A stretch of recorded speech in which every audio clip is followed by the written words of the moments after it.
Rising, and Venus bonus reading for the month of February. For your personal reading, kindly send me a direct message. Kamusta mga Aries? Kamusta mga mandirigma? Kamusta ang buhay? Kamusta ang puso? Alright? Let's see kung ano meron para sa mga Aries. Bonus reading this February. Okay? Remind ko ulit kayo, hindi po ako magme-message sa inyo isa-isa. Kaya ingat sa mga scammers. If you're ready to have your personal reading, just send me a direct message. At ang palatandaan na nag-iisa at legit na account natin, isa lang po ang pina-follow ko, which is yung backup account natin na kay Angeles 11. Ingat po sa scammers. Alright? Aries, Sun, Moon, Rising, and Venus bonus reading for the month of February. Alright? And para sa ating mga crystals, PM nyo lang ako. Lahat ng crystals natin, high quality, blessed, cleansed, and ritualized by the Enlightened Guide. Alright? The Tower is in reverse. May isang situation sa buhay mo na pinipigilan mo pa. Pinipigilan mong matapos. Alright? Sabi ng feminine sa connection na to, hindi pa tapos. Hindi daw matapos-tapos yung dishonesty. Okay? Dishonesty, lies, deception sa connection na to. Someone already took a leap of faith. Marami daw bagay na mahirap nang tanggapin at ayusin sa connection na to. Nagdala ng confusion, nagdala ng maraming overthinking, no? Na parang ano ba ang nangyayari dito? Bakit ganon? Ba't maraming dishonesty, no, between you and your person? Hindi ito yung ine-expect mo. Okay, for some of you, ngayon lang nalaman, okay? But may nararamdaman akong dalawang groups dito. Yung isa is nagpapasensya lang. Sige, hayaan lang natin, baka magbago. But, ang nakita kong energy dito is andun pa rin, right now, no, yung dishonesty at nagdala ng confusion at sabi, especially on the end of the feminine, is hindi ito yung situation na gusto niya para sa sarili niya. Nagkaroon ng maraming pasensya, trying to find the balance, the situation, trying to be the bigger person, hindi naman nag-move forward, sinubukan pa rin, no. I think sinasabi natin na if the other person is not ready to commit, you giving more of what the person already doesn't value, giving more of what the person doesn't want, doesn't appreciate, won't make this person love you more. Alam mo yun? Na parang kung yung effort mo, yung pagmamahal mo, yung pagtitiwala, yung mga chances na binigay mo in the past, hindi niya pinahalagahan, paulit-ulit sinira yung pagtitiwala at hindi binigyan ng pagpapahalaga ang relationship na to, loving this person more will make them realize yung value mo. Ang nangyayari kasi umaabuso, ang nangyayari is mahal ako niyan, hindi yan naalis, mahal ako niyan, ilang beses na nga, ginawa niya to, hindi naman umalis, especially on the side of the feminine. Okay? Sabi ng masculine, gusto niya ng victory sa situation na to. Though, alam niya yung mga pagkukulang at pagkakamali niya na hindi niya na-reciprocate yung feminine. But right now, gusto niyang bawiin, no? Gusto niyang bumawi. Okay, gusto niyang bumawi. Gusto niyang ayusin. Kasi gusto niyang ibalik ng feminine yung dating pagmamahal na ibinibigay sa kanya. Okay, right now, I feel nag-hold back na yung feminine sa relationship na to. Someone wants to fight for this connection, tapusin ang mga disagreements at decided na yung isang person dito na ayusin to. Okay? You might be dealing with a Leo. Meron pa rin ako mga nakikitang dishonesty sa side of masculine at sabi ng feminine, bala ka sa buhay mo, papagod na ako. For some of you na may involved na bata, the sun card is like a childlike energy or literal na may batang involved sa connection or you're thinking about na it's not all bad. Naging happy rin naman at some point yung relationship. Okay? So, iniisip nyo kung tama pa ba talagang bigyan ng pagmamahal, pagtitiwala ang connection na to. Because at some point, nabigyan naman ng pagpapahalaga, but nasayang, okay? Nasintan yung isang person here. What did I do?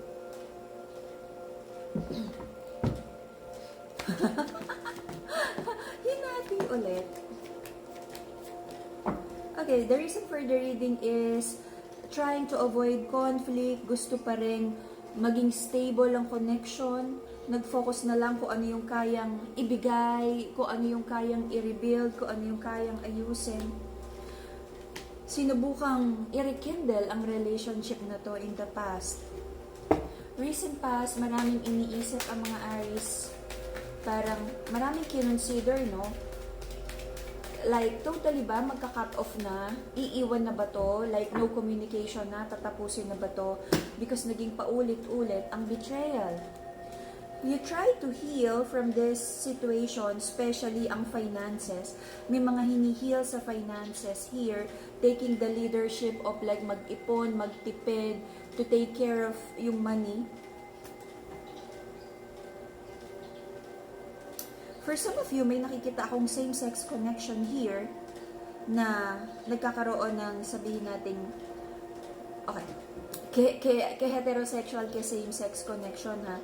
I feel there's an energy here of like nagkakaroon ng pagtatalo about plano, about pera, may patutunguhan ba to dun sa mga nagsasama, parang nagkakaroon ng like saan ginastos yung pera, saan dinala, hindi ba marunong mag-ipon, is someone being careless sa perang binibigay, okay? Or nagkakaroon na ba ng sumbatan sa ambag, sa pagsasama? But I feel you're trying to be more patient sa bawat isa't isa at ayusin pa rin ang relationship na to kahit nagkakaroon ng challenges sa pera, okay? Or pwedeng nagtatalo kung paano babayaran yung bill, saan mangungutang, saan kukuha. For some of you, merong mga medical bills talaga na hindi naman sadyang gumastos ng malaki, but may pinagbabayaran talagang like bills, kung ano man yung malaking bills or utang, mga loans, okay? So may pinagpapray ang mga Aries na sana magkaroon na ng harmony sa situation na to. Kasi sabi niya, yun naman yung gusto niya, magkaroon ng harmony sa situation. Right now, sabi ng mga Aries, they feel defeated about this connection. Gusto niya, okay, paulit-ulit, no? The Aries people feel so defeated, wala daw suporta, walang maramdaman na equal, reciprocation sa mga taong nasa paligid. Gusto niya like partnership, equal give and take, okay? Sabi ng person ng mga Aries, nagkaroon na rin kayo, no? I feel nagkaroon na rin ng harsh communication, mga ugly choice of words na hindi naiwasan, because I feel especially on the side of the feminine, sobra siyang nasasaktan sa relationship na to. Sabi ng mga Aries, okay, sabi ng masculine sa connection na to, binibigay naman niya yung lahat para maging reliable, para makapagsustento, para maibigay yung gusto ng feminine. But may doubts na yung masculine kung na-appreciate ba siya talaga. May doubts na yung masculine kung like, kaya ba niyang maging happy, kaya ba niyang ibigay yung happiness ng feminine. May dito sa standards eh. Kasi sabi ng feminine, nakikita naman niya yung effort ng masculine. But most of the time daw is sa umpisa lang magaling. And then eventually parang kung ano yung effort na ginagawa kapag nagkabate, pag nagkaroon ng reconnection, reconciliation, sa una lang, tas unti-unti daw nagiging tamad uli yung masculine, nagiging kampante. Okay? Until the end of April, there's an energy of like mga burdens na kailangan ng pag-usapan and leave it in the past. Bibigyan ng like mas stable energy ang pagsasama at ang relationship na to. Okay? To heal your heart chakra, Madagascar Rose Quartz. To have mental clarity, Amethyst Crystal. Okay? PM nyo lang ako para sa inyong mga crystals. High quality, bless, cleanse, and ritualize by the enlightened guide. Okay?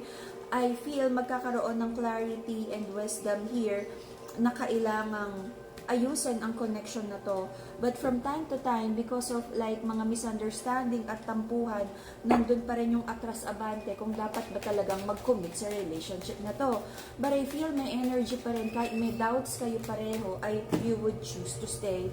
Bigyan ng pasensya ang bawat isa't isa, magkaroon ng victory at ipaglaban ang relationship na to. Okay? So, I hope maging mas maganda ang next reading natin para sa mga Aries. For your personal reading, just send me a direct message. Para sa mga crystals, PM lang din. I can give you discount, special price if you buy a bundle. Okay? At ingat-ingat talaga, no? Meron pa rin mga nagme-message sa akin na like, meron pa rin mga nagre-reach out sa inyo, tapos biglang wala namang sinasend na, reading, nakakapagbayad. So, ingat sa mga fake accounts. And hopefully talaga, no, na next reading natin maging mas maganda ang Aries reading. Okay? For now, yung energy is, of course, syempre, nasa free will nyo rin to kung paano nyo to aayusin. May mga misunderstandings pa rin na kailangan talagang isamentong ito yung mga do's and don'ts, ito yung mga negotiables and non-negotiables para malaman nyo kung tatagal at long term talaga na kaya nyo yung ugali ng isa't isa. Alright? See you again in a few days for